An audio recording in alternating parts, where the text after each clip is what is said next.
বাংলাদেশে আর বাংলাদেশের বাইরে পৃথিবীর বিভিন্ন প্রান্তে যেখান থেকে চ্যানেল আই দেখছেন আপনাদের সকলকে সাদর আমন্ত্রণ তৃতীয় মাত্রা দেখবার জন্য। প্রিয় দর্শক, তৃতীয় মাত্রায় কথা বলবার জন্য আমার আজকের অতিথি স্বাধীন বাংলা ছাত্র সংগ্রাম পরিষদ নেতা, 1971-এর মহান মুক্তিযুদ্ধের অন্যতম সংগঠক এবং সেই সময় যে চার ছাত্র নেতাকে চার খলিফা হিসেবে অভিহিত করা হতো, বঙ্গবন্ধু শেখ মুজিবুর রহমানের অত্যন্ত স্নেহভাজন এবং যেটি বঙ্গবন্ধুর কারাগারের রোজনামচা বইতে বহুবার উদ্ধৃত হয়েছে তার নাম, সাবেক সংসদ সদস্য এবং এখনও যিনি সাহসের সঙ্গে বলে চলেছেন, লিখে চলেছেন এবং তার প্রিয় ছাত্র সংগঠন যে সংগঠনের এক সময়কার তিনি সভাপতির দায়িত্ব পালন করেছেন মুক্তিযুদ্ধের আগে, বাংলাদেশ ছাত্রলীগ, সেই সংগঠনের প্রাক্তন নেতাকর্মীদের নিয়ে গড়া সংগঠন প্রাক্তন ছাত্রলীগ ফাউন্ডেশনের চেয়ারম্যান মিস্টার নুর আলম সিদ্দিকী আজকে আমার সঙ্গে স্টুডিওতে। স্বাগত আপনাকে স্যার স্টুডিওতে। পৃথিবীর কোনো ভূখণ্ডই এখন ঠিক সেই অর্থে নিরাপদ নয় এবং কোনো ধর্মই নিরাপদ বলা যাচ্ছে না এবং কোনো ধর্ম অভিযোগমুক্ত সে কথাও বলা যাচ্ছে না এবং সর্বশেষ নজির তার শ্রীলঙ্কা, এর আগে আমরা নিউজিল্যান্ডের ঘটনা দেখলাম এবং পৃথিবীর বিভিন্ন প্রান্তে, বাংলাদেশ বলি, মার্কিন যুক্তরাষ্ট্র বলি, কোথাও কোনো নিরাপদ নয়, ফ্রান্স বলি। আমি একটু শুনতে চাই যে আপনি এই পরিস্থিতি, এবং আমি জানি যে আপনি নিজেও একজন অত্যন্ত ধর্মপ্রাণ মানুষ, সব মিলিয়ে এই যে ধর্মকে ঘিরে পৃথিবী জুড়ে যে অস্থিরতা তৈরি হয়েছে সেটির আসলে শেষ কোথায়? আমি আমার বিদগ্ধ চিত্তের কৃতজ্ঞ হৃদয়ের উদ্বোধিত সত্তার কৃতজ্ঞতা জানাচ্ছি, যাদের আত্মত্যাগ, যাদের বুক নিশ্চিত রক্তে পরাধীনতার বক্ষ বিদীর্ণ করে স্বাধীনতার সূর্য উদিত হয়েছে, তাদের স্মৃতির প্রতি, তাদের বিদেহী আত্মার মুক্তি, তাদের বিদেহী আত্মার মাগফিরাত কামনা করে আপনার এই অনুষ্ঠানে আমি আমার বক্তব্য উপস্থাপন করছি। আপনি যে কথাটি প্রথমেই বলেছেন, আমি তার সঙ্গে আমার ভাষায় একত্রতা প্রকাশ করি। আমার জানা মতে পৃথিবীতে এমন কোনো ধর্ম নাই যে ধর্ম অকারণে প্রাণহানির, অকারণে মানব হত্যার, অকারণে মানুষের বুকে রক্ত ঝরানোকে সমর্থন করে, উৎসাহ প্রদান করে অথবা অনুপ্রাণিত করে। এটা হচ্ছে, আমি দেখেছি, খুব বিস্ময়কর ব্যাপার, খুব আতঙ্কিত হওয়ার ব্যাপার। সে ধর্মের অনুশাসন মানে না, তার ধর্ম সে পালন করে না। যে মুসলমানটি সন্ত্রাসী, সে যদি ধর্মকে পুঙ্খানুপুঙ্খানুরূপে অনুসরণ করত, অন্তত 5 ওয়াক্ত রোজা রাখত, 5টি ফরজের একটা ফরজ, প্রথম ফরজ হচ্ছে ঈমান, সেটাও তার সম্পূর্ণ পরিশুদ্ধ নয়। সে নামে মুসলমান, সে পরিচয়ে মুসলমান, কিন্তু আত্মস্থতায়, বিশ্বাসে, চেতনায়, উপলব্ধিতে, অনুসরণে কোনো জায়গায় তার ইসলাম নাই। ইসলাম এমনকি যুদ্ধক্ষেত্রে তার সঙ্গে লড়াই করা প্রতিপক্ষ সৈনিকের হাত থেকে অস্ত্র পড়ে গেলে ওই অস্ত্রটি তার হাতে তুলে না দেওয়া আগে পর্যন্ত আঘাত করা যাবে না। আপনি কল্পনা করতে পারেন, এই ধর্মের থেকে যখন সন্ত্রাসী বেড়ায়, এই ধর্মের থেকে যখন আত্মঘাতী বোমা বিস্ফোরক বেড়ায়, এই ধর্ম থেকে যখন অন্য ধর্মের প্রতি রক্তের হুলি খেলা চলে, তখন এটা কি বুঝতে কষ্ট হয় যে ধর্মের বিন্দুমাত্র অনুশীলন তার মধ্যে নাই, ধর্মের বিন্দুমাত্র যে নৈতিক স্ট্যাটাস সেটা তার নাই।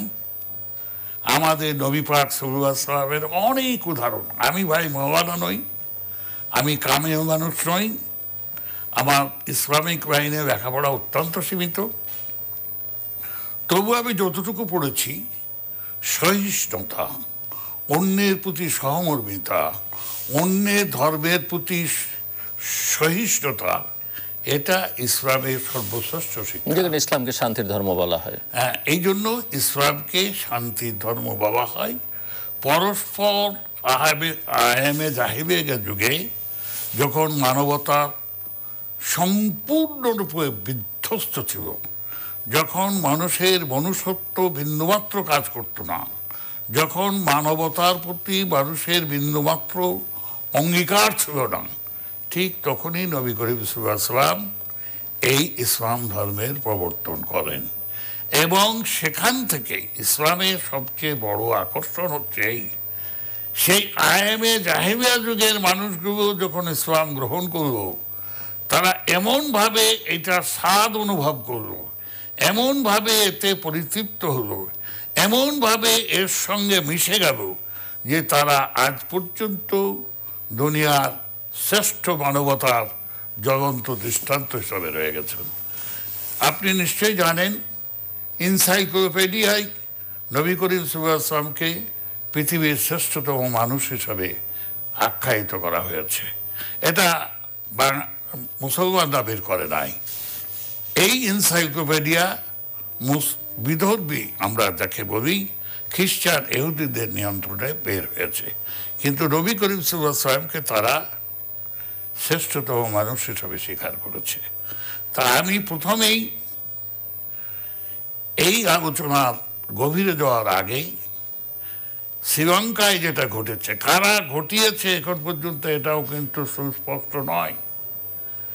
এটা ইসলামের নাম ব্যবহার করা হয়েছে কিনা এখানে কোনো সেরকম কেউ, অন্যান্য ক্ষেত্রে যেরকম কেউ কেউ স্বীকার করে নেন, এখানে সেটা কেউ স্বীকার করে নাই না।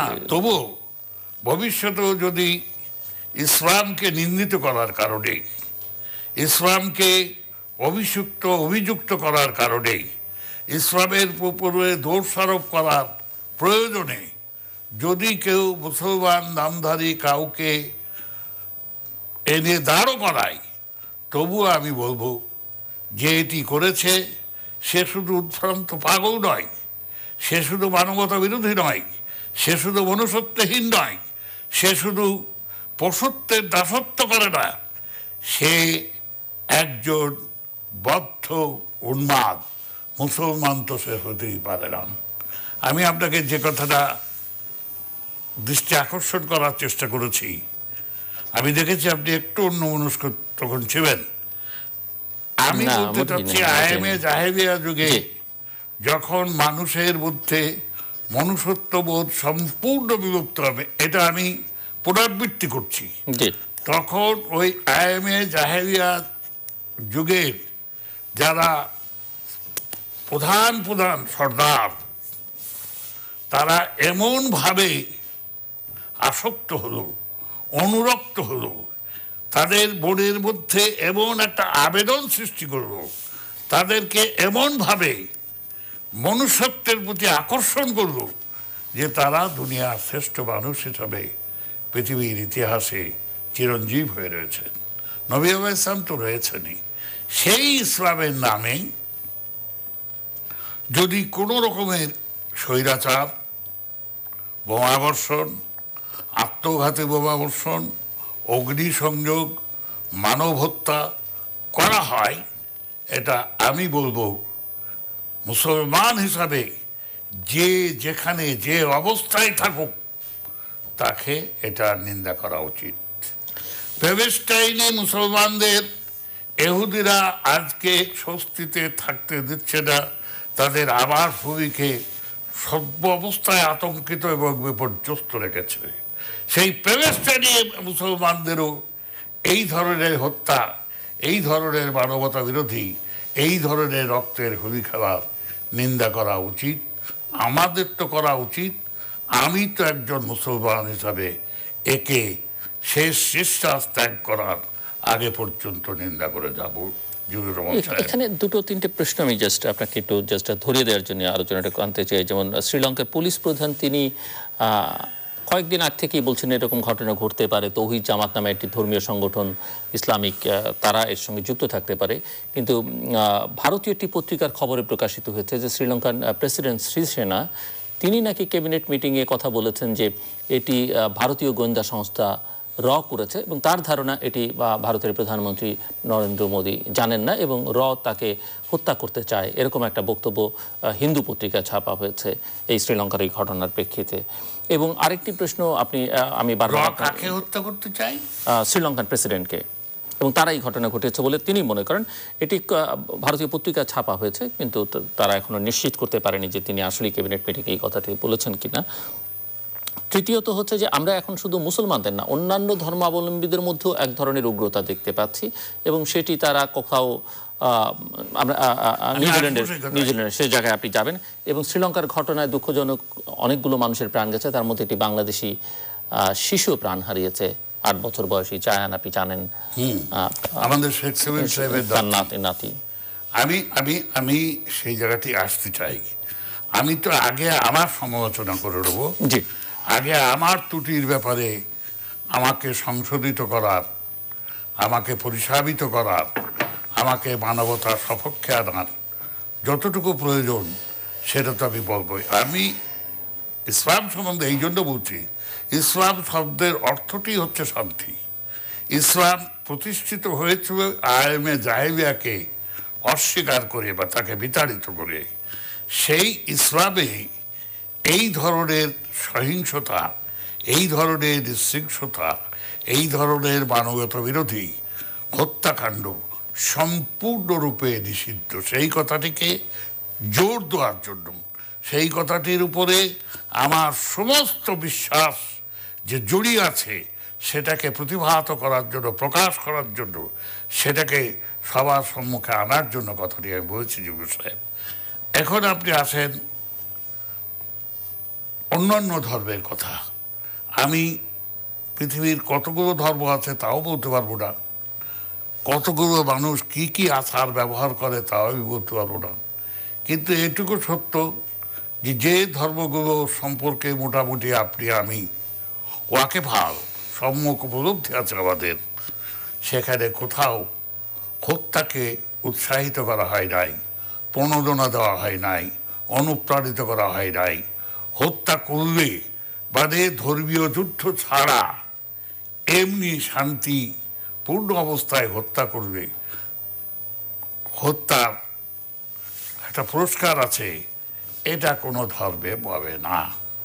তবে ডোনাল্ড ট্রাম্প, নরেন্দ্র মোদী, এই সমস্ত মানুষরা ধর্মবিদ্বেষী, মানবতার শত্রু, সহনশীলতার দুশ্মন। আপনি নরেন্দ্র মোদীকে কেন ধর্মবিরোধী বলছেন? তিনি তো তার ধর্মের, মানে হিন্দু ধর্মের বা হিন্দু জাতীয়তাবাদের ভিত্তিতে, তিনি হিন্দু ধর্মে বিশ্বাসী করেন, হিন্দুত্ববাদে বিশ্বাস করেন, উগ্র হিন্দুত্ববাদে বিশ্বাস করেন। ভারতবাসীকে তিনি ভারতবর্ষকে তিনি হিন্দুস্তানে রূপান্তরিত করতে চান। তিনি বিশ্বাস করেন যারা মুসলমান তারা তো পাকিস্তান ভাগ করে নিয়ে গেছে ভারতকে খণ্ডিত করে, কিন্তু তারপরেও আমি নরেন্দ্র মোদী কেন তার যে কোনো প্রহিতকে চ্যালেঞ্জ করে বলতে পারি, হিন্দু ধর্মেও তিনি যেভাবে গুজরাটে সাম্প্রদায়িক দাঙ্গা করে মুসলমান হত্যা করেছেন প্রায় 3000, এটি তার হিন্দু ধর্মেও যুদ্ধ ছাড়া, ধর্মযুদ্ধ ছাড়া এটার কোনো অনুমতি নাই, এটার কোনো স্থান নাই। তিনি করেছেন, তিনি হিংস্র মানবতা বিরোধী বলে করেছেন, তিনি করেছেন, তিনি মুসলমান বিদ্বেষী হিসাবে করেছেন, তিনি করেছেন তার আত্মকেন্দ্রিক নিজস্ব একটি চেতনা বা বিশ্বাসের থেকে করেছেন। কিন্তু ধর্মের কথা যদি বলেন, তিনি যদি হিন্দু ধর্মে বিশ্বাসী হন, আমি হিন্দু ধর্মের বিশারদ নই, তবে পড়াশোনা করেছি, হিন্দু ধর্মের অনেক গ্রন্থ আমি নাড়াচাড়া করেছি, সেখানে কখনো ধর্মযুদ্ধ ব্যতিরেকে কোনো মানুষ হত্যার কোনো প্রণোদনা নাই, কোনো উৎসাহ নাই, কোনো অনুপ্রেরণা নাই। এখন যে ঘটনা শ্রীলঙ্কায় ঘটল, আপনি একটু পেছনে হেঁটে যান, জুম্মার নামাজে মুসলমানরা নামাজের মধ্যে অবস্থায় একজন লোক, 50 জন লোক মারা গেছে, প্রায় 500 জন লোক আহত হয়েছে। নিউজিল্যান্ড একটা দ্বীপপুঞ্জ, আপনি নিশ্চয়ই অবগত আছেন। সেখান থেকে জেলের সংখ্যা কমিয়ে আনা হচ্ছিল, কারণ ওখানে ক্রাইম এত কমে যাচ্ছিল, এত শান্তিপ্রিয় দেশ যে সেখানে অতগুলো জেলখানা রাখার প্রশাসন কোনো প্রয়োজন বোধ করছিল না। সেই রকম একটি শান্তিপ্রিয় দেশে একটি উত্থান্ত মধ্যবয়সী মানুষ, মদ্যপ একটি মানুষ কি একটা মারাত্মক অঘটন ঘটাই দিল।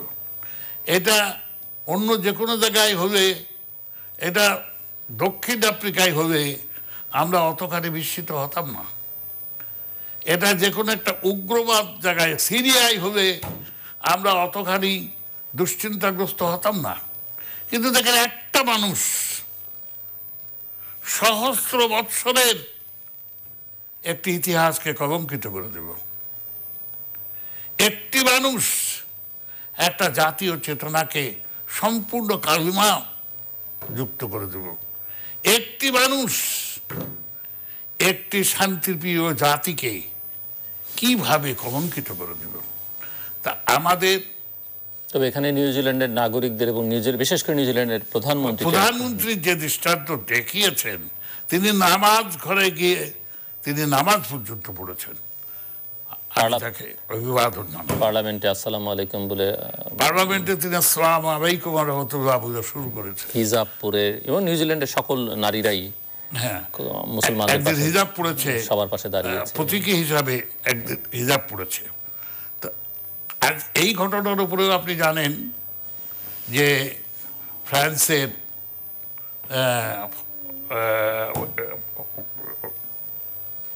ওই যে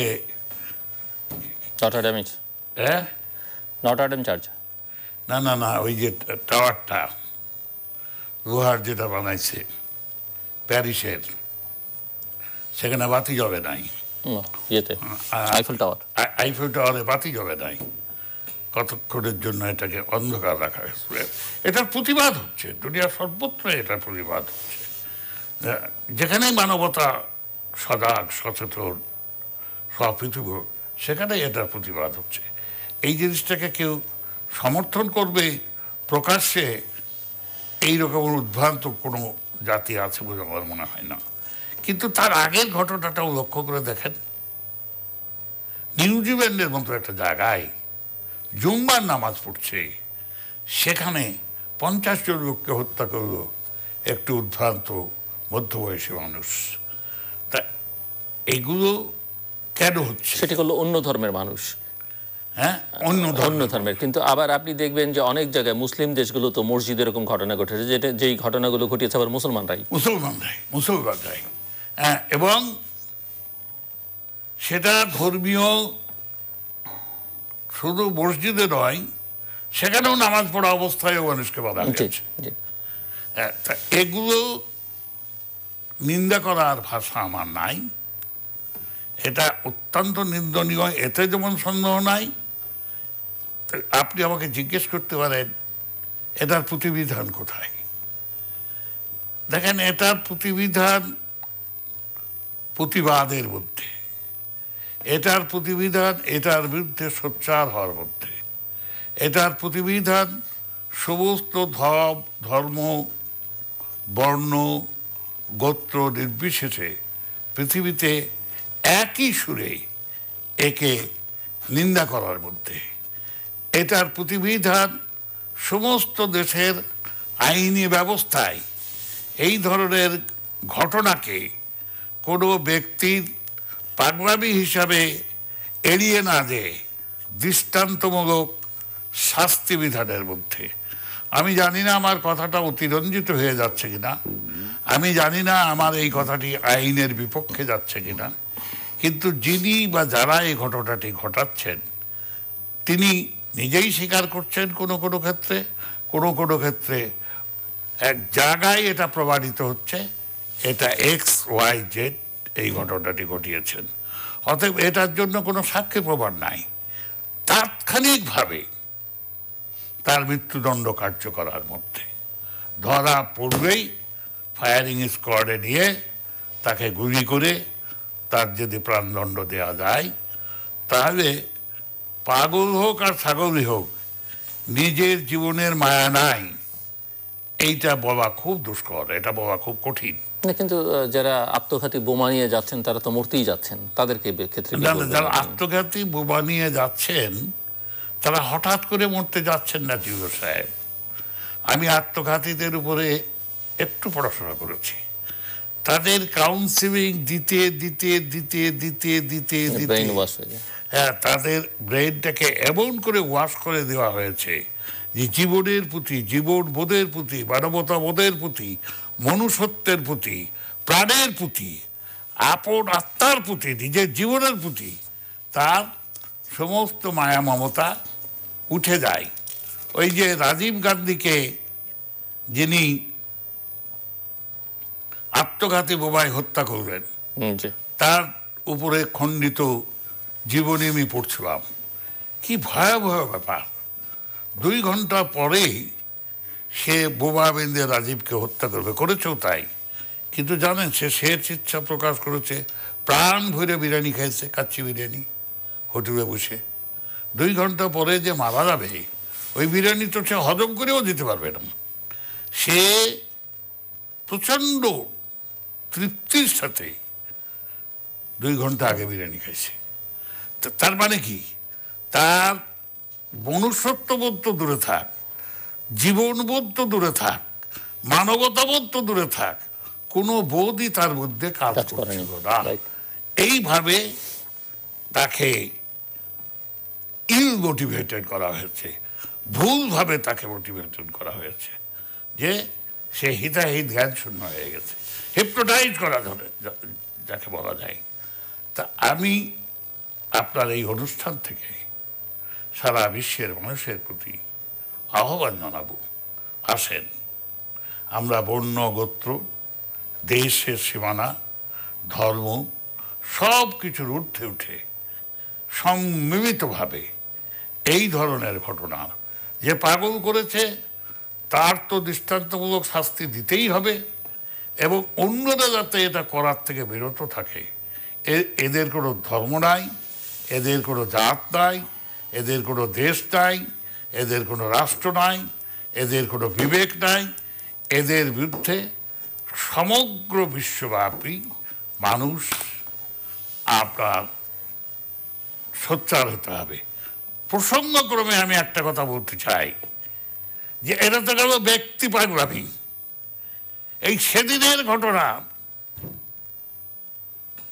বার্মা, এখন ওর নাম হয়েছে বোধহয় মিয়ানমার থেকে লক্ষ লক্ষ মুসলিম রোহিঙ্গাদের উপরে যেভাবে ব্যভিচার, যেভাবে অত্যাচার, যেভাবে হত্যা, যেভাবে নিগ্রহ, যেভাবে লুণ্ঠন, যেভাবে তাদের গৃহ দেওয়া হয়েছে, এটা কি মনুষ্যত্বের কোনো বিশ্লেষণের মধ্যে পড়ে, কোনো সংজ্ঞার মধ্যে পড়ে? মনুষ্যত্ব, মানবতার কোনো বিচারে এটা পড়ে?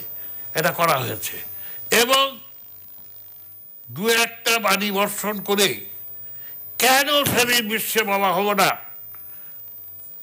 কেন সেদিন জাতিসংঘ থেকে বলা হলো না, বা বিশ্বের যারা মানবতাবাদী রাষ্ট্র, এমনকি মুসলমান রাষ্ট্রগুলো কেন বললো না?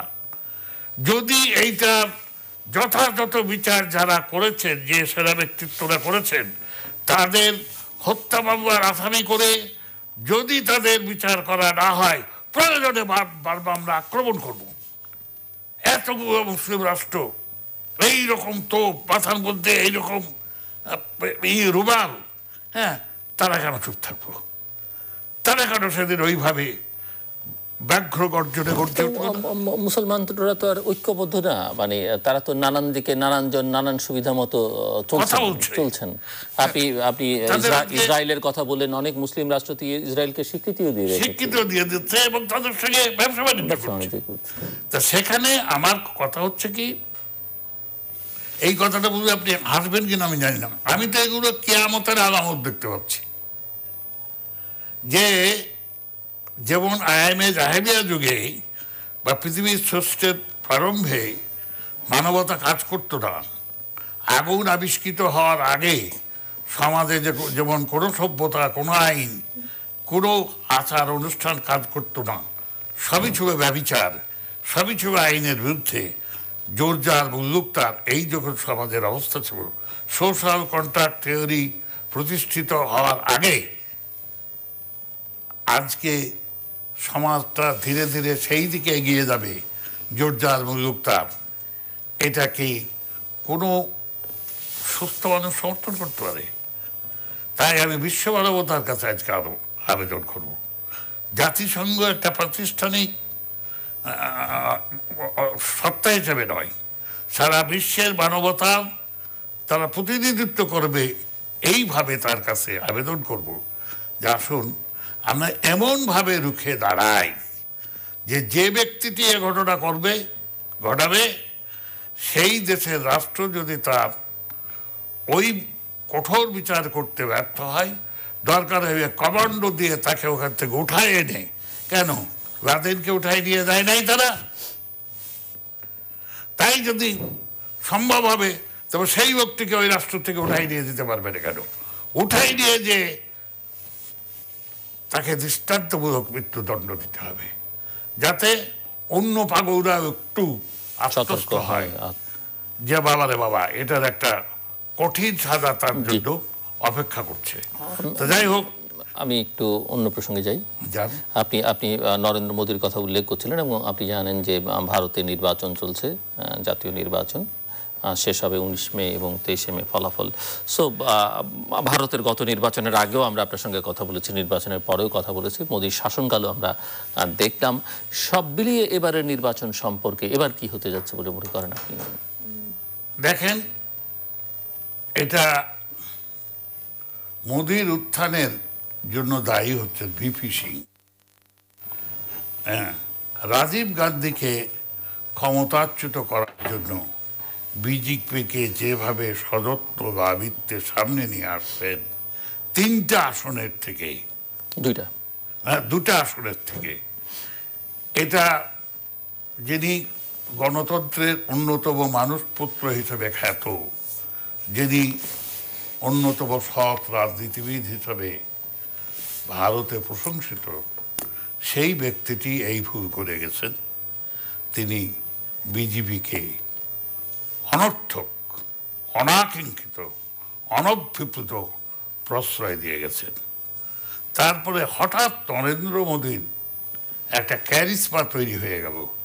বিশ্বাস করেন, আমি ভারতের পত্রিকা একদম নিয়মিত মিটিকুলাসলি পড়ি বললে ভুল হবে, কিন্তু পড়ি।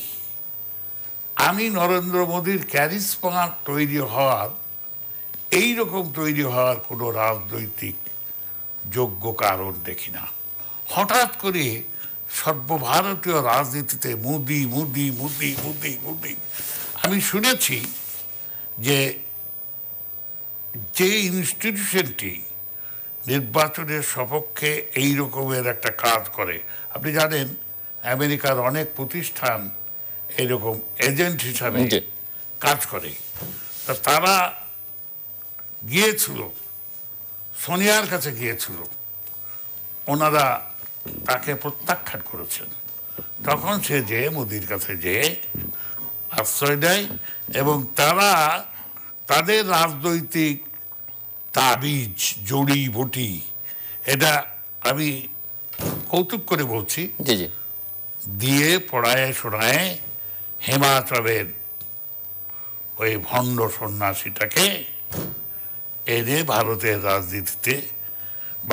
রাজনীতিতে বাজপেয়ী, আদভানি, এরা বিজেপির মূল ব্যক্তিত্ব। আদভানি তো ভবিষ্যৎ যদি বিজেপি ক্ষমতায় আসে তার প্রধানমন্ত্রী, এটা তো মোটামুটি সর্বজন জ্ঞাতই ছিল। এদের সকলকে পিছিয়ে হটায় মোদি সামনে এসে গেলেন, একটা বিশাল আকার ব্যক্তিত্ব হিসাবে প্রতিভাত হবেন। এর কৌশলটা কি, এর অবলম্বনটা কি, এর ব্যাকগ্রাউন্ডটা কি, বিশ্বাস করেন এখনো আমার অঙ্ক নেবে না, এখন আমার হিসাব দেবে না। যাই হোক, একটা জিনিস এখন মোটামুটি আমার কাছে মনে হচ্ছে, ভারতের পত্রপত্রিকা বলে মোদির ক্রেজটা অনেকখানি কমে এসেছে। কিন্তু অপোজিশনও তো সেই অর্থে আর দাঁড়াতে পারছে না, কংগ্রেসের নেতৃত্ব। আমি আপনাকে বলতেছি, বা আমরা যদি রাহুল গান্ধীর যেভাবে তার ব্যক্তিত্বটাকে ফোকাস করা দরকার ছিল, ভারতীয় সংবাদ মাধ্যম বলেন, এমনকি কংগ্রেস সংগঠন হিসাবে বলেন অথবা কংগ্রেসের জোট বলেন, ঠিক ওইভাবে ওইটাকে ফোকাস করতে ব্যর্থ হচ্ছে। আমার ধারণা যে রাহুল রাহুল রাহুল রাহুল রাহুল রাহুল নেহরু পরিবারের তো একটা এমনি ঐতিহ্য আছে। কেউ মনে করেন রাহুল যদি একটু পিছিয়ে থাকতেন ওই অন্যান্য রাজনৈতিক নেতাদের সামনে, অন্যান্য দলগুলোকে, আপনার উত্তরপ্রদেশে যারা আছেন বা পশ্চিমবঙ্গের মমতা, সবাইকে সামনে নিয়ে এসে তাদের মধ্য থেকে কাউকে যদি তিনি বলতেন যে আমি হব না প্রধানমন্ত্রী, সেটা কি খুব কাজে দিত বলে মনে হয়? না, সেটা কাজে দিত না। সেটা কাজে দিত না। যেটার সুপ্ত আকাঙ্ক্ষায় মমতা ব্যানার্জি ওত পেতে বসে আছেন, তার কি কোনো সম্ভাবনা আপনি দেখতে পান? আমি তো মনে হয় না, যদি সব আসন পান। উনি 42টা আসন পেলেও ওনার কিছু হয় না আসলে, যদি উনি বোঝাবার চেষ্টা করছেন 42 পেলেই ক্ষমতায়। না, উনি 42টা আসন পেয়ে যেতেও পারে, এটা আমি কিন্তু ওনার 42 আসনে তার ভারতের ক্ষমতায় যাওয়া। হ্যাঁ, ভারতের তো বোধহয় 573টা, তো সেখানে তো ওনার 42টা দিয়ে তো ক্ষমতায় যাওয়া যাবে না। তবে উনি একক অন্যতম সংখ্যাগরিষ্ঠ দলের নেত্রী হবেন, এতে কোনো সন্দেহ নাই। উনি যদি 42টিই পান, কিন্তু ইতিমধ্যেই ওনার বাগাড়ম্বরতা, ইতিমধ্যেই ওনার অধ্যত্বপূর্ণ অনেক কথা মমতা ব্যানার্জির, ইতিমধ্যেই সর্বভারতীয় রাজনীতিতে ওনার গ্রহণযোগ্যতা সম্পর্কে প্রশ্ন এসে গেছে। এর উপরে ভিত্তি করে মোটামুটি বলা যায় যে বিরোধী দলের থেকে যদি কোনো দৈবক্রমে সংখ্যাগরিষ্ঠতা আসে, তাহলে প্রধানমন্ত্রী রাহুল গান্ধী হবে, এটা মমতা ব্যানার্জি হবে না। কিন্তু রাহুল গান্ধীর যে রকমের ঝটিকা প্রবাহে জনমত তৈরি করার কথা ছিল, এমনকি আমার ধারণা, এটা আমার ব্যক্তিগত রাজনৈতিক ধারণা, প্রিয়ঙ্কাকে এক্ষুনি নামানো ঠিক হয় নাই, ওকে তুরুপের তাস হিসাবে রাখা উচিত ছিল। নরেন্দ্র মোদী আরেকটু পোস্ত, নরেন্দ্র মোদীর সম্ভাবনাটা আরেকটু কমতো, কংগ্রেস জোটের সম্ভাবনাটা আরেকটু উজ্জ্বল হতো, তখন তুরুপের তাস হিসাবে প্রিয়ঙ্কাকে ব্যবহার করা উচিত ছিল। এখন আমের হলুদ রং ধরার আগেই পেড়ে যদি বস্তায় ভরেন, সে আম কিন্তু পাকে না, পচে যায়। তা আমার আর রাহুল তো ঐক্যটাও করতে পারলেন না, সেই অর্থে বিরোধীদের, আপনি উত্তর প্রদেশের মায়াবতী, যাদব, সেখানে তো রাহুল গান্ধীর অনেক অনেক সাংগঠনিক দুর্বলতা প্রমাণিত হয়েছে। সোনিয়া গান্ধী কিন্তু যথেষ্ট চেষ্টা করেছেন।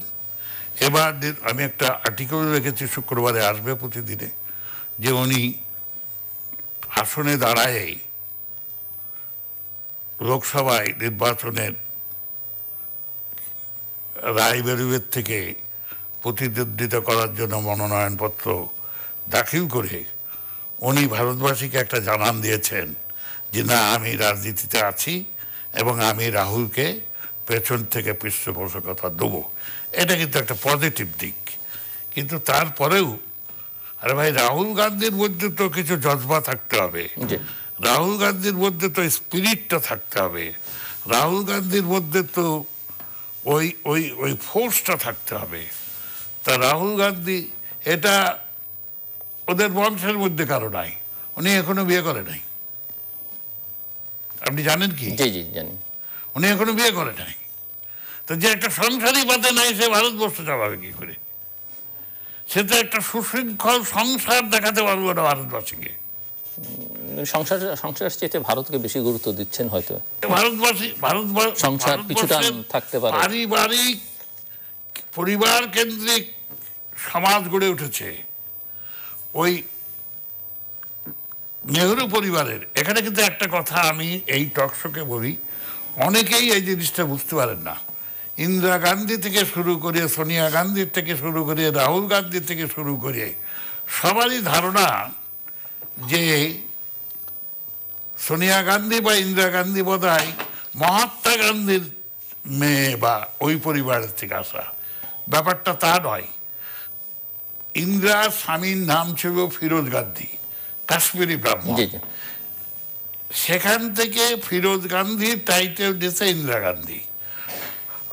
করমচাঁদ গান্ধীর পরিবারের কেউ না। করমচাঁদ গান্ধীর জন্য দুঃখজনক হলো তার দহিত্রী বিজেপির প্রতিমন্ত্রী। এটা আমার কাছে এত কষ্ট লাগে জিবু সাহেব, আপনাকে আমি বোঝাতে পারবো না। মহাত্মা গান্ধীর হত্যাকারী হচ্ছে বিজেপি।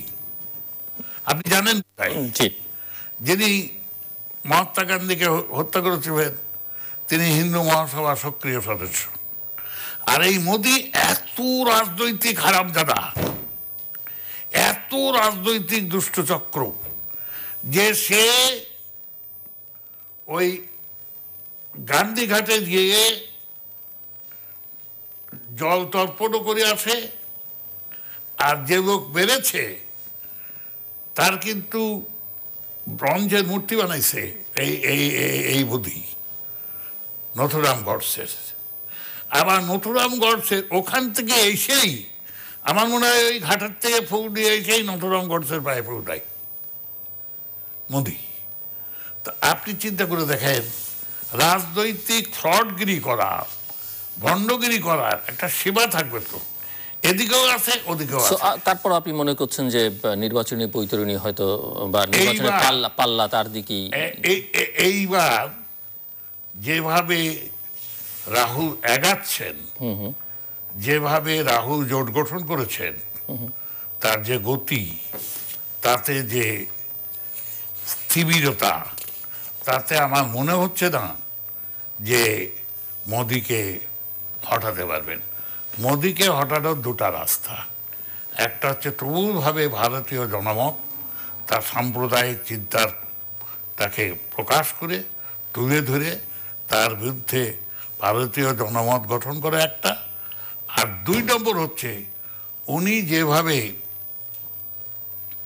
রাজনৈতিক কুকুরে সমস্ত বিজেপি নেতাদের বাজপেয়ী থেকে শুরু করে অন্যদের সরায়ে, আদভানি সকলকে সরায়ে উনি যেমন সামনে এসে গেছে, ঠিক তেমনিভাবে ওটার মধ্যে একটা ওই জাগরণ যে এই মোদি ন্যাং মারার সময় বাপ চাচা দাদা কারো দেখে না, তোমরা তার সম্বন্ধে সতর্ক থাকো।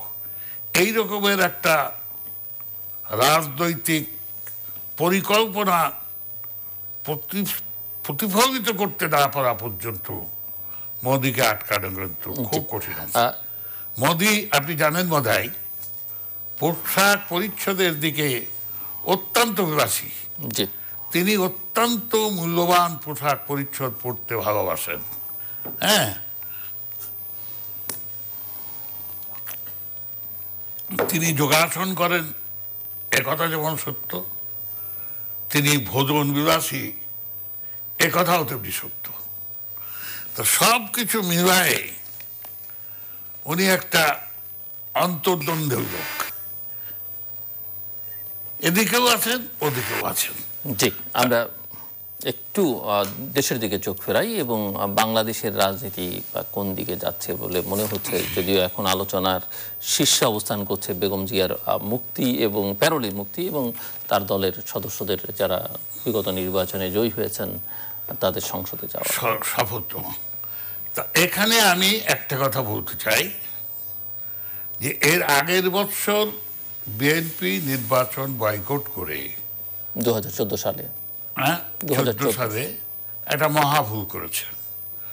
বয়কট করাটা কিছুটা সমর্থন করা যেত, যুক্তিসঙ্গত ভাবা যেত, যদি বিএনপি দেশব্যাপী একটি সম্যক আন্দোলন সৃষ্টি করতে পারত, কার্যকারী আন্দোলন সৃষ্টি করতে পারত।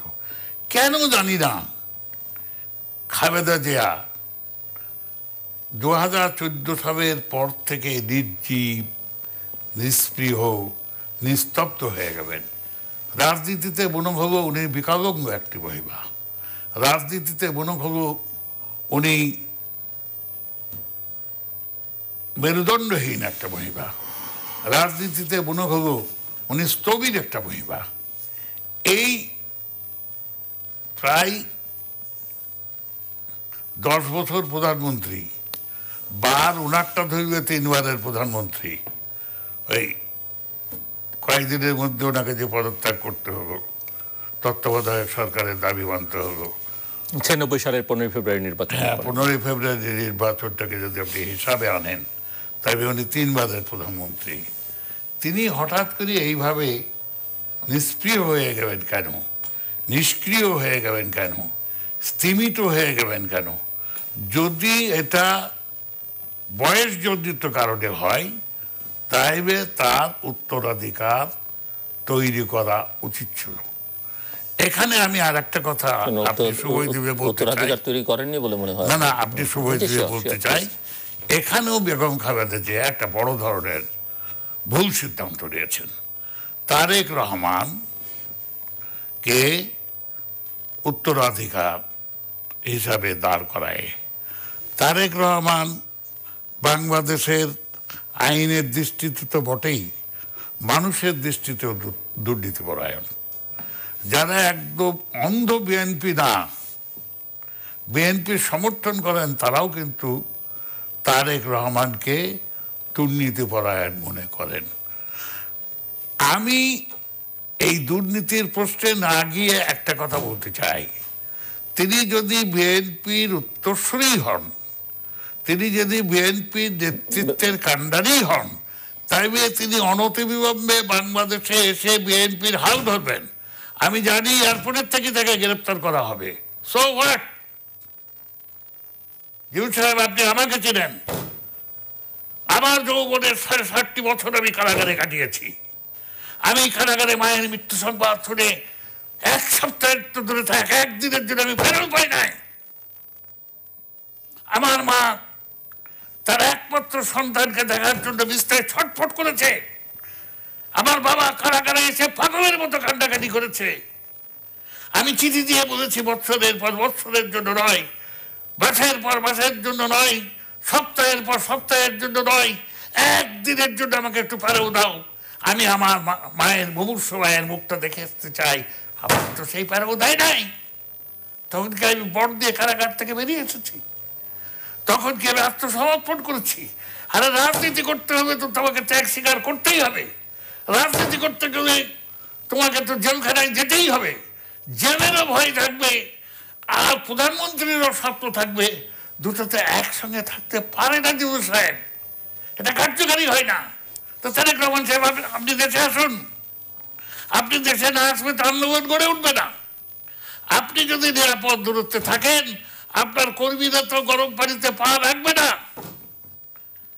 আপনার কর্মীরা তো পুলিশের মুখোমুখি দাঁড়াবে না, আপনার কর্মীরা তো প্রতিরোধ আন্দোলন করে চলবে না, আপনার কর্মীরা তো বলবে না যে মেট্রোবা ভাঙবো, খালেদাকে বাইরে আনবো। আপনি যেমন মুজিব ভাই সম্বন্ধে বলতাম, এ কথা তো তারা বলবে না।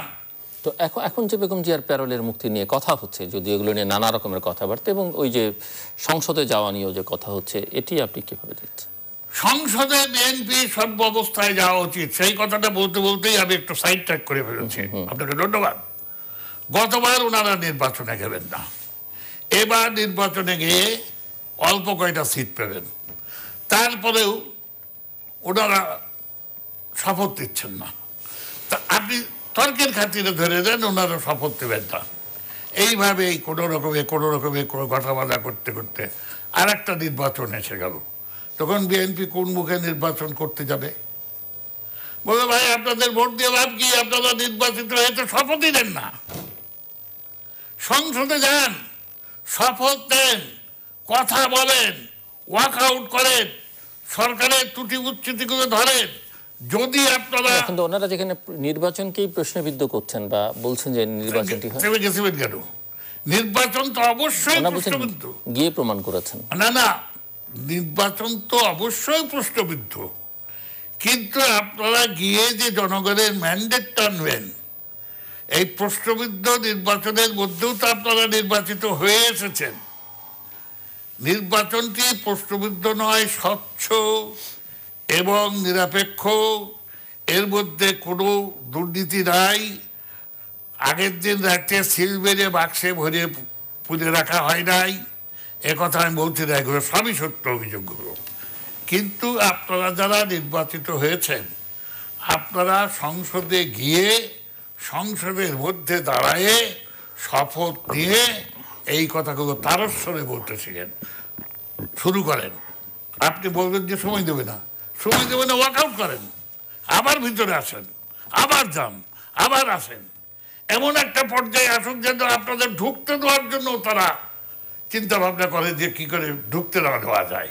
আপনারা এমনি তাদেরকে অবারিত দ্বার ছেড়ে দিয়েছেন, আপনারা এমনি অস্ত্র সমর্পণ করে বসে আছেন, এটা কোনো কথা হলো? সংসদে নির্বাচিত হব, শপথ দেব না। আপনি বিশ্বাস করেন আমি রাষ্ট্রবিজ্ঞানের ছাত্র, হেলায় ফেলায় আমার প্রায় 55 বছর 57 বছর রাজনৈতিক অভিজ্ঞতা। 1962 সাল থেকে সক্রিয় রাজনীতির পদচারণা আমার অভিজ্ঞতায় তো এটা বলে না যে আমি নির্বাচিত হওয়ার পরে সংসদে যাব না। ওই যে বেগম জিয়ার প্যারোলের মুক্তি নিয়ে যে আলোচনা হচ্ছে, আপনার কি মনে হয় যে ওনার প্যারোলে মুক্তি নেওয়া উচিত হবে কিনা? হ্যাঁ, আন্দোলন করা, ওটাকে নিঃশর্ত মুক্তি দাও। বিএনপির দৃষ্টিকোণ থেকে আন্দোলনটা এইভাবে আসা উচিত, চাইতে হবে নিঃশর্ত মুক্তি। সরকার এসে অনুনয় করবে যে দেখেন নিঃশর্তটা ছেড়ে দেন, আমরা প্যারোল দিই। তো ওনারাই যদি প্যারোল চেয়ে বসে, তাইলে তো সব শেষ। শেখ হাসিনা জামিন দিতে চাইবে, এটা তো স্বাভাবিক। এই প্রশ্ন কিন্তু আপনার বয়স তখন কত আমি জানি না, 69 সালের গণ অভ্যুত্থানের পর বঙ্গবন্ধু যখন আগরতলা ষড়যন্ত্র মামলার আসামি, তখন তাকে প্যারোলে মুক্তি দেওয়ার কথা উঠেছিল ইসলামাবাদের রাউন্ড টেবিলে যোগ দেওয়ার জন্য।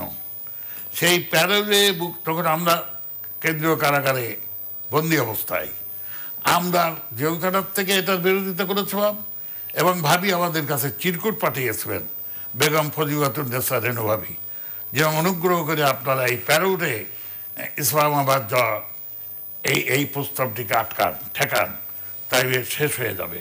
আমি ভদ্রবৈবার বিদেয়ী আত্মার মাগফিরাত কামনা করছি এবং তার প্রতি শ্রদ্ধা।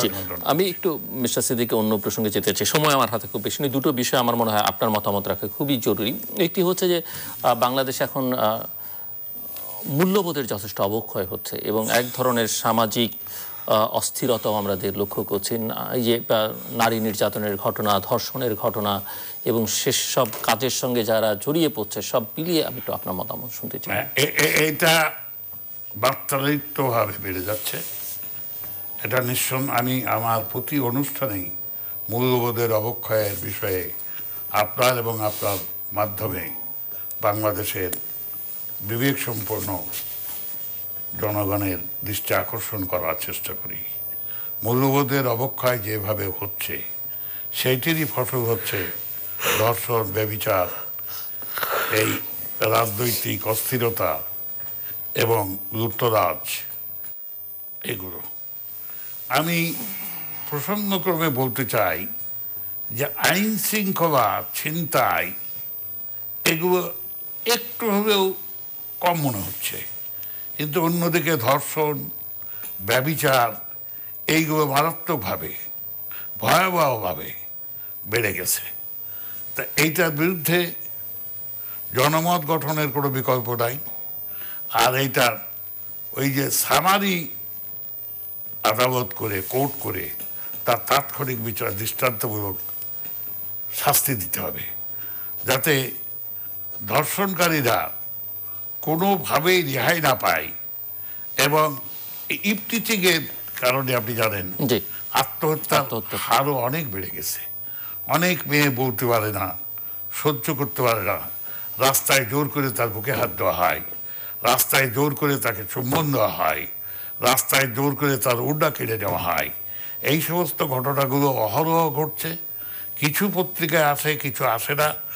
যারা আনতে পারে না তারা আত্মহননের শিকার হয়ে বিবেকের তাড়নায় কেউ আত্মহত্যা করে, হ্যাঁ, কেউ মানে লেখাপড়া ছেড়ে দেয়, ঘরে বসে দেয়। তা এই সমস্ত বিষয়গুলোকে অভিভাবক যার ছেলে এই দুরন্তপনা করে, যার ছেলে এই অন্যায়গুলো করে, মূলত দায়িত্ব হচ্ছে সেই পরিবারের অভিভাবকদের এগিয়ে আসা, তাদের পারিবারিক একটা বাধা, পারিবারিক একটা প্রতিবন্ধকতা সৃষ্টি করা। এটা হচ্ছে প্রাথমিক কাজ। তারপরে হচ্ছে পড়শি, তারপরে হচ্ছে দেশবাসী। আমরা একেবারে শেষের দিকে আমি একটু আপনার মতামত চাইবো। আমি জানি যে বাংলাদেশের ক্যাপিটাল মার্কেটের সঙ্গে আপনার একটা ভালো সম্পর্ক বলতে এই অর্থে আপনি ওই মার্কেটের সঙ্গে যুক্ত। আপনি এক সময় ঢাকা স্টক এক্সচেঞ্জের চেয়ারম্যানের দায়িত্ব পালন করেছেন, একাধিকবার করেছেন। সব মিলে শেয়ার বাজারের অবস্থা খুবই করুণ এবং অব্যাহত একটা দরপতন চলছে। একটু আমি এখানে আপনাকে ধন্যবাদ দিই প্রশ্নটি আমার দৃষ্টিগোচর করার জন্য। আমি বিস্ময়ীভূত হয়ে ভাবি যে কিছু সংবাদ মাধ্যম এবং সরকার তো একতরফাভাবে বলে যাচ্ছেন যে দেশের অর্থনীতির একটা আহামরি ধরনের উন্নতি হয়েছে।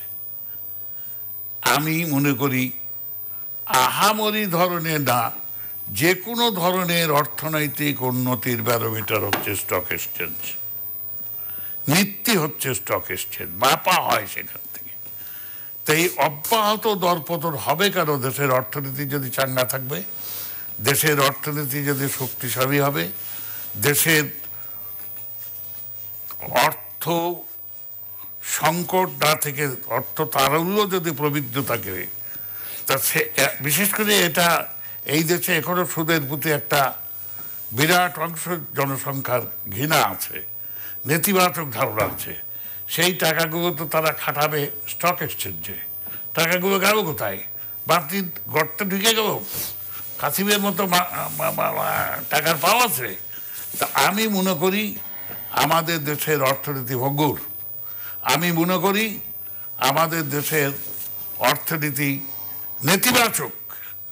আমি মনে করি আমাদের ধরেন আজকে রেট অফ ইন্টারেস্ট হচ্ছে সিঙ্গেল ডিজিট না হলেও জমাকৃত টাকার কোনো অবস্থাতেই 10% উপরে ইন্টারেস্ট দেওয়া হয় না। যারা ডিপোজিটার, ব্যাংক লোন দেয় 13%, 14% পর্যন্ত ইন্টারেস্ট নেয়, কিন্তু ডিপোজিটারের কাছ থেকে 10%-এর বেশি তারা কাউকে দেয় না, কোনোভাবেই দেয় না। তা সেই 10% ইন্টারেস্ট না নিয়ে স্টক এক্সচেঞ্জে খাটাইবে তো লাভ একটু বেশি হয়, 11, 12, 13% হতে পারে। তাও তারা খাটাচ্ছে না কেন? এই প্রশ্নটি আপনি আমাকে করলে আমার জবাব হবে যে এই 10% ফিক্সড ডিপোজিটের যে দিন, মোটামুটিভাবে এটার একটা ফেরত পাওয়ার নিশ্চয়তা আছে ইন্টারেস্ট সহ। কিন্তু স্টক এক্সচেঞ্জে গেলে কালকে ফকির হয়ে ফেরত আসতে হবে না। 100 টাকার শেয়ার 23 টাকা হইবে, 23 টাকার শেয়ার 2 টাকা 30 পয়সা হবে না। এই গ্যারান্টি তো এখন আর নাই। মানুষের মনে এই বিশ্বাস, এই স্থিরতা তো আর নাই। এই জন্য শেয়ার বাজার দাঁড়াচ্ছে না। শেয়ার বাজারের প্রতি মানুষের আস্থাটা একদমই নিঃশেষ হয়ে গেছে। শেয়ার বাজারের প্রতি মানুষের বিশ্বাসটা একদমই দূরীভূত হয়ে গেছে। শেয়ার বাজার এমনভাবে পড়ে গেছে বা অনিশ্চয়তা তৈরি করেছে বা মানুষের মধ্যে সংশয়, দ্বিধা তৈরি করেছে যে তাদের ধারণা শেয়ার বাজার তার স্বাভাবিকভাবে চলছে না। কিছু র্যাকেটিয়ার্স, কিছু ষড়যন্ত্রকারী, কিছু জুয়াড়ু খেলোয়াড়, তারা স্ক্রিনের ওই পাশে বসে এটা নিয়ে কড়ি খেলছেন, এটা নিয়ে পাশা খেলছেন।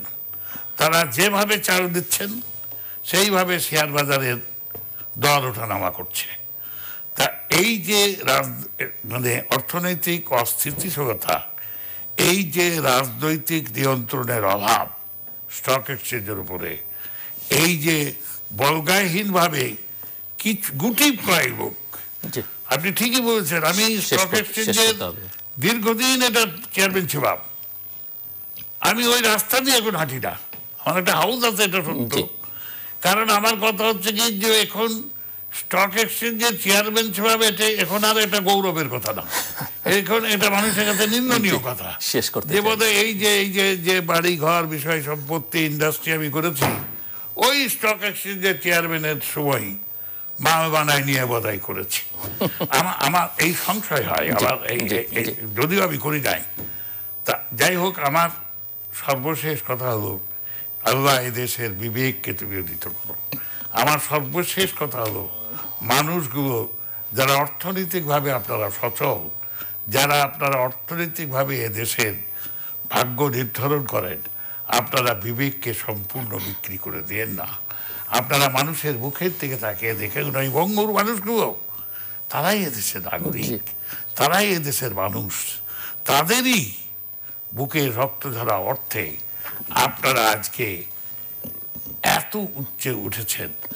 এই উচ্চ শ্রেণীতে যারা উঠেছে, আমার সমালোচকরা আমাকেও তাদের মধ্যে ফেলবে, কিন্তু আপনি বিশ্বাস করেন আমার মধ্যে মনুষ্যত্ব আছে বলে এখনো আমি অস্থির হয়ে যাই, আমার মধ্যে মনুষ্যত্ব আছে বলে এখনো আমার নিদ্রা ভঙ্গ হয়ে যায়। তা আমি চাইবো, আল্লাহর কাছেও ফরিয়াদ করব, আল্লাহ তুমি মানুষের মধ্যে মনুষ্যত্বের উদয় ঘটাও, আল্লাহ তুমি মানুষের মধ্যে ইমানের উদয় ঘটাও, আল্লাহ তোমার ভয় ঢোকাও। এই জীবনই যে শেষ নয়, এই বাটপারি, মানুষ ঠকানোর এই কারসাজি, এই অপূর্ব কৌশলটাকেই যারা জীবনের শেষ সত্য মনে করছে, আল্লাহ তাদের মধ্যে তুমি বিবেকের বাণী ঢুকাও। অনেক অনেক যে পরকাল আছে, আল্লাহ আছে, এই সব কিছু অপকর্মের একদিন কৈফিয়ত দিতে হবে। অনেক অনেক ধন্যবাদ। এই সত্যটা যেদিন মানুষের মনে আশ্রয় নেবে, বিশ্বাসের রূপান্তরিত হবে, সেদিন আমাদের দেশ থেকে এই অবিচারগুলো উঠে যাবে ইনশাআল্লাহ। অনেক অনেক ধন্যবাদ মিস্টার নুরুল আলম সিদ্দিকী। দর্শক, কথা বলছিলেন স্বাধীন বাংলা ছাত্র সংগ্রাম পরিষদ নেতা মিস্টার নুরুল আলম সিদ্দিকী, এবং নানা বিষয় নিয়ে কথা বলেছেন। শেয়ার বাজারের অব্যাহত দরপতন, সামাজিক অস্থিরতা, ধর্ষণ, নারী নির্যাতনের যেসব ঘটনা ঘটছে, বাংলাদেশের রাজনীতির হালচাল, গতি প্রকৃতি, ভারতের নির্বাচন, এবং নিউজিল্যান্ড, শ্রীলঙ্কা সহ সারা পৃথিবী জুড়ে যে অস্থিরতা, এক ধর্ম আরেক ধর্মের বিরুদ্ধে যেভাবে তৎপর, ধর্মের নামে যে অপতৎপরতা, সেই সব নানা বিষয় নিয়ে কথা বলছেন। পৃথিবীর কোনো অংশই, কোনো মাটি এখন আর নিরাপদ নয়, কোনো ধর্মই নিরাপদ নয়, কোনো ধর্মের মানুষই এখন আর অভিযুক্ত নয়, অভিযোগ মুক্ত নয়। এরকম একটা পরিস্থিতির মধ্যে গোটা বিশ্ব পরিস্থিতি এগিয়ে চলেছে, এবং সেখান থেকে আসলে একটি সমাধান, সেটি হচ্ছে মানুষের বিবেক জাগ্রত হোক, মানুষ মানুষ হয়ে উঠুক, এটি আমাদের সকলের প্রত্যাশা। এবং সেই সঙ্গে শ্রীলঙ্কায় যারা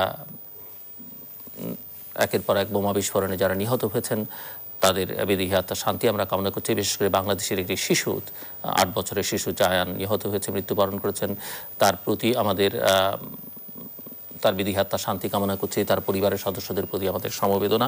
এবং এই ধরনের ঘটনার পুনরাবৃত্তির জন্য পৃথিবীর কোথাও না ঘটে, তার জন্য পৃথিবীর সকল মানুষের ঐক্যবদ্ধতার কথা মিস্টার নুরুল আলম সিদ্দিকী বলেছেন, এবং বলেছেন যে পৃথিবীর দেশে দেশে এমন কঠোর আইন করা হোক এবং সেই আইনের প্রয়োগ হোক, যাতে করে কেউ এই ধরনের অপকর্ম ঘটাবার সাহস না করতে পারে। দর্শক, আমাদের সঙ্গে থাকবার জন্য অসংখ্য ধন্যবাদ। আপনাদের সবার জন্য শুভকামনা।